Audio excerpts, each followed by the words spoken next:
पिछले सप्ताह को हम सरकार और सरकारी संस्थाओं को प्रमाण के साथ कटघरे में खड़ा करने के रूप में देख सकते हैं। सरकारी संस्थाएं जो हमारी संवैधानिक संस्थाएं हैं, उनका दुरुपयोग कैसे सरकार करती है वो तो हम लोग देखते रहे हैं। उसमें जो सबसे महत्वपूर्ण संस्था है, जिसके ऊपर पूरे जनतंत्र को प्रतिस्थापित करने का, उसको मजबूत करने का जिम्मा सौंपा गया है, वो संस्था नंगा होकर के खड़ी हो गई, तार तार हो गई। वो जब राहुल गांधी ने प्रेस कॉन्फ्रेंस किया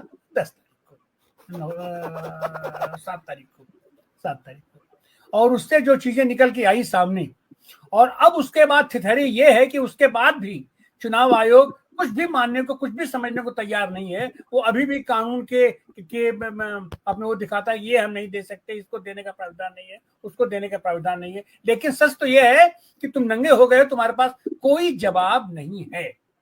अभी आपने कहा बनारस की बात, इसके पहले भी बातें उठती रही हैं, चुनाव के समय में भी उठा था कि एक घर वहां 80 के पास एक मोहल्ला है, उसमें रामगोपाल दास के 49 लड़के, 49 लोगों के सामने उनका नाम लिखा गया है। तो उसकी सफाई जो हमारे ये भाजपा ने, चुनाव आयोग ने दिया कि वो चूंकि महंत हैं, वो चूंकि गुरु हैं, इसलिए उनके जितने शिष्य हैं वो सारे शिष्य अब मैंने अब आपने नाम के आगे पिता का नाम उन्हीं का लगाए हैं। तो खैर बातें आई गई हो गई, लेकिन जो संशय फुटकर करके उठ रहा था, उस संशय को प्रमाण के साथ, तर्क के साथ, वैज्ञानिक तरीके से, पूरा विश्लेषण के साथ राहुल गांधी ने जनता के सामने, देश के सामने रख दिया। और अब ये सरकार का नैतिक तो नहीं, कानूनी रूप से भी कोई हक नहीं बनता है कि ये सरकार सत्ता में रही। सच तो यह है कि इस सरकार को तत्काल रूप से जो भी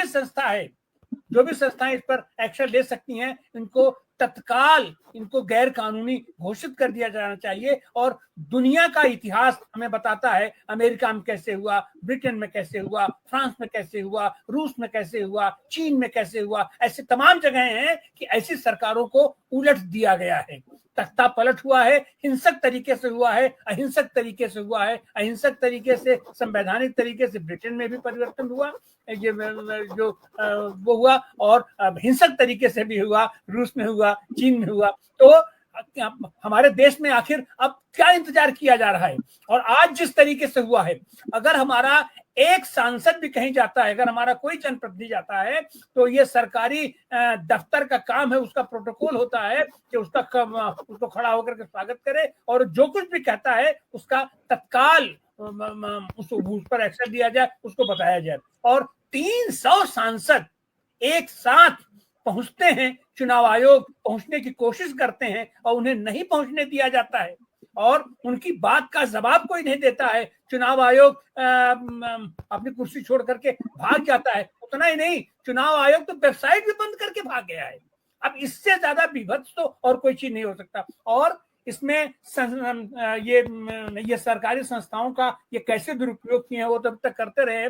अभी पिछले 10 तारीख को 9 तारीख को जोशी निकल करके आई कि अभी तक तो फुटकर तरीके से सेना का उपयोग करते रहे, सैनिकों की हत्या करवाए, केवल अपने चुनाव जीतने के लिए। ये पुलवामा करवाया, पहलगाम करवाया, सब करवाया। लेकिन 9 तारीख को जो हुआ, 9 तारीख को चुनाव आयोग कहा था कि आप एफिडेविट लेकर के हमसे मांग कीजिए, और 9 तारीख को कर्नाटक के उप मुख्यमंत्री एफिडेविट के साथ, प्रमाण के साथ चुनाव आयोग के साथ जा रहे थे, उनको बात रखने जा रहे थे। और ये सारी चीजों को डाइवर्ट करने के लिए, जब इनके पास सारी संस्थाएं खत्म हो गई, सबका उपयोग कर चुके हैं, तो इन्होंने सेना का उपयोग किया और सेना प्रमुख को का प्रेस कॉन्फ्रेंस करवाए। अब इससे ज्यादा घिनौनी बात तो नहीं हो सकती है कि अब तुम सेना को भी सामने घसीट रहे हो, और सेना प्रमुख से तो जो भी सेना प्रमुख कहेगा तो वो तो जाहिर सी बात है कि अपनी बात तो कहेगा नहीं, वो तो जो सरकार कहवाएगी उसको कहवा देगी। और सेना प्रमुख जब वो बात रख रहे हैं तो जाहिर सी बात है, जब जनता के सामने है, सार्वजनिक रूप से सामने है, तो जनता उनसे पूछेगी कि आप जो बता रहे हैं,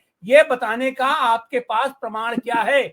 और जो बात है प्रमाण के साथ सिद्ध है, तैर रही है, मीडिया में तैर रही है। और आज की तारीख में तो कोई चीज छिपी नहीं रहती। गूगल से आप यूं टाइप कीजिए, आप कहीं पर भी जाके आप देख सकते हैं, ये घर के ड्राइंग रूम में और डाइनिंग रूम में, बेडरूम में भी आप जाकर के देख सकते हैं, कोई बात छिपी नहीं है। तो जो बात बतानी है वो आप क्यों नहीं बता रहे हैं कि हमारी सरकार, हमारा नुकसान कितना हुआ है उस पर। लेकिन यह बात अगर पूछा जाएगा तो ये सेना का अपमान होगा। इसलिए सेना चूंकि हमारी अनुशासित है, हमारी बहादुर सेना है, हमारे सुरक्षा के लिए लड़ती सेना है, और उससे किसी को कोई शिकायत हो ही नहीं सकती है, तो इसलिए उस पर तो बात नहीं उठेगा। तो वो चीज भी, तो अब ये सरकार और ये सरकारी संस्थाओं, अपने सारी सरकारी संस्थाओं के साथ जो बेहूदगी और ये थेथरई के पराकाष्ठा पर जाकर के काम कर रही है, ये निहायत निंदनीय, निहायत घृणित है। पिछले सप्ताह हम उसको देखे, अब इसका असर आने वाला है, आने वाला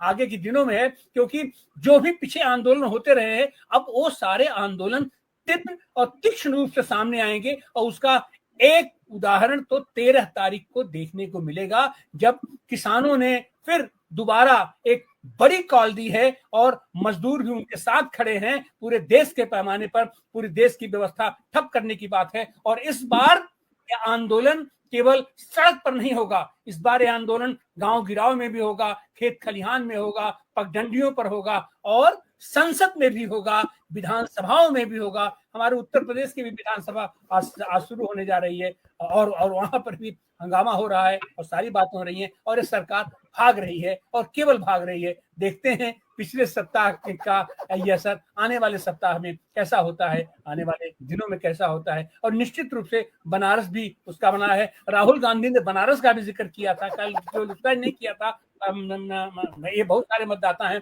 और कल अजय राय ने भी एक प्रेस कॉन्फ्रेंस की है। उनको मौका मिला है कि जाहिर सी बात है, जब प्रधानमंत्री 7 राउंड तक हार रहे थे तो फिर एकाएक वो बढ़त उनको कैसे मिली। तो जाहिर सी बात है कि इतना सब करने के बावजूद भी, वोट की वो गणित करने के बावजूद भी, वोटिंग फर्जी वोटिंग डलवाने के बावजूद भी ये लोग जीत नहीं रहे थे, जीते नहीं हैं। बाद में इनको जिताया गया है। चुनाव आयोग इनका एजेंट बनके, इनका दलाल बनके, इनका नौकर बनके, इनका चाकर बनके इनको जितवाया है। अब तो आने वाले दिनों में जो उम्मीद की जा रही है कि हो सकता है कि अपना निर्वाचन आयोग डायरेक्ट इन लोगों को वो सर्टिफिकेट जारी कर दे, इनके विधायकों के लिए, इनके सांसदों के लिए। लेकिन देखते हैं आगे आने वाला क्या है, क्योंकि हमारी जनतांत्रिक जड़ें बहुत मजबूत हैं। हमारे देश की जनता आंदोलन के लिए प्रतिबद्ध है। हमारे समाजवादी साथी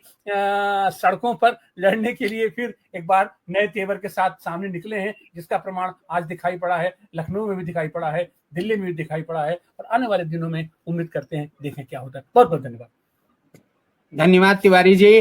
निश्चित रूप से देश की संवैधानिक संस्थाएं खतरे में है, चाहे चुनाव आयोग हो, चाहे कोर्ट हो, चाहे अन्य कोई संस्थाएं हो, तो इन पर जनता जागेगी। जनता ने हमेशा जवाब दिया है, तानाशाही के खिलाफ खड़ी हुई है जनता, और फिर उम्मीद है कि जनता जागेगी। आप सबका आभार आज की चर्चा में भाग लेने के लिए। आराधना भार्गव जी का, डॉक्टर आनंद प्रकाश तिवारी जी का, जितेंद्र सिंह जी सोढ़ी का, सुभाष रानड़े